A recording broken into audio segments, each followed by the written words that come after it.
guys, ATB from Team 18 here to just run through some questions we've received and try and give you the best answer I can. So first question we got from Jason. Firstly, loving the team and its driver lineup. Thank you very much. We're happy with them as well. Do you think the team has what it takes to win and be on the top step consistently? What areas do you think needs improving on?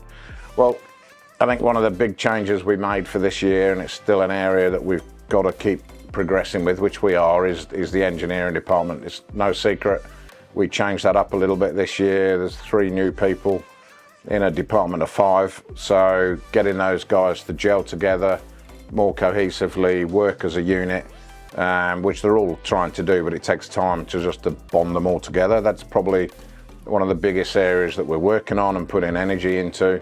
They're doing a great job, but it's one of those, time will help in that area. So the more time we get together, the better job they'll be able to do. So that's probably the biggest area that we're working on at the moment. Second question from Elise. Do the liveries stay on for the next round? In this case, no. We do love going to Darwin and getting involved in the Indigenous round. It's a great initiative by Supercars, which we fully support, and it's great to see all the teams getting behind it and putting on a good show and acknowledging that initiative. But from here we go to Townsville and Sydney Motorsport Park without returning, so we'll put the cars back to what we call our standard livery, and all the spares will be converted back to those, because we won't be coming back to Melbourne in between. We'll be staying up in Queensland and taking advantage of the winter up there, because it's much better than it is down here in Melbourne. Luca, was there a difference in the strategy between Saturday and Sunday, which led to the differences in the outcome? And if so, what did you do Saturday to achieve those great results, and can you replicate them moving forwards? So really for us, we really, I think, delivered on our potential on Saturday. We had a great test day at Winton before and I learnt quite a lot.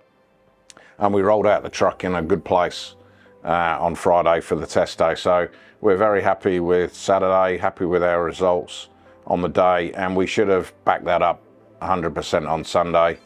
I mean, Frosty was actually P3 in qualifying on Sunday on the first run. And then as a team, we made a couple of mistakes in our timing and our process that we run through in qualifying, and we let the guys down. You know, there's no two ways about it. We didn't qualify where we should have done and where the car potential should have put us on the grid. So yes, massively disappointed and upset about that. They were human errors. Yeah, we didn't stick to our plan. We didn't stick to our process. We got a little bit suckered in from some of the other teams. We had our plan when we wanted to leave the pit lane. We wanted to leave in the trainer cars, because that definitely helps you at Darwin, and we got suckered out into leaving early, and we left a little bit early, and then that on our flying lap we had traffic in front of us and things like this. So yes, we can do it again. Did we learn from it? Yeah, of course we'd learn from it. We've discussed it extensively in the debriefs yesterday and today.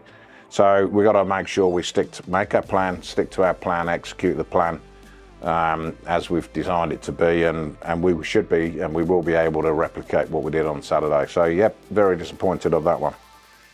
Question from Peter, is Supercars becoming more about strategy and less about car and driver? Strategy is always important, but for me, there's no substitute for having car speed. You got car speed, the strategies become a lot easier. So for me, it's still always about the relationship between the engineer and the driver, how well they work together, how in tune they are, and it's still about getting the potential out of the car. Every car has got the same package now. Everyone's got the same mechanical adjustments available to them, front and rear.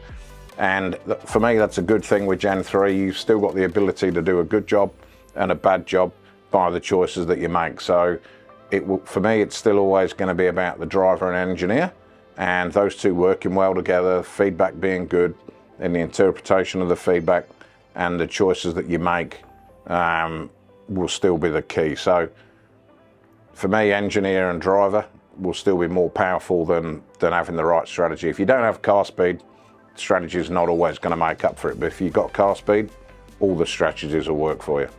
Will Z29, does Do the team want more rounds in the calendar? As a fan this year, it's very disjointed and you almost forget a race is on because it's such a long gap between races. Would you rather more races or a condensed season? Yeah, good question. Very topical at the moment. For sure, we'd like to race more. We're all racers. The drivers want to race as engineers, and teams want to race. So we'd definitely do more. But equally, we acknowledge, and I think everybody acknowledges, the numbers have got to stack up. It's not easy for supercars just to put on more events. They aren't cheap to do when you've got TV production and the way that the TRC is structured in terms of teams' payments. But hopefully we can find some middle ground, because we definitely want to race more. We want to be more regular for you fans at home, so you know when we're on. So the short answer is yes, we'd love to race more. Jess, can you please do a comp to win a ride in the Transporter? We'd love to do that, but at the moment, on the trips like Darwin and Perth, all my team want to get in there with Scotty the truckie and go and see this beautiful country. It's a great place. I'm sticking my hand up to do a run in the truck next year, because I want to go across the Nullarbor and I want to see the middle of Australia. So we'd love to do it, but it's probably a bit of a hard thing for us to do with Scotty. He's a little bit fussy, our truckie. He doesn't like, the truckies are a strange breed, but we've got one of the best, or probably the best in pit lane. But we'll consider that one. William, I know it's a reasonably new team with a Camaro, but for a third brand to be introduced, would you be tempted if the dollars were good? And what would be your choice? So I think from a sport, competition is always good. I think even for GM and Ford, they'd very happily have more competition. I think that's good in any sport. Would we consider it? We've got a great relationship with GM. They've been very good to us, and the team, and Charlie has been especially loyal to GM. But business is business. I think you'd have to take any new brand into consideration, and it has to be the right thing for your team and for your brand and our sponsors and our brands. But yeah, do we want more manufacturers? Yeah, we'd love to have more manufacturers in the sport. And like any business decision, you take it on its merits at the time and see if it works for you or it doesn't. But we're happy with GM. But yeah, you never say never to these situations. That's it from ATB. Please send in more. Happy doing these things. Happy giving you guys a bit of an insight into what we do at Team 18. So fire in your questions after the next round and we see what we can do.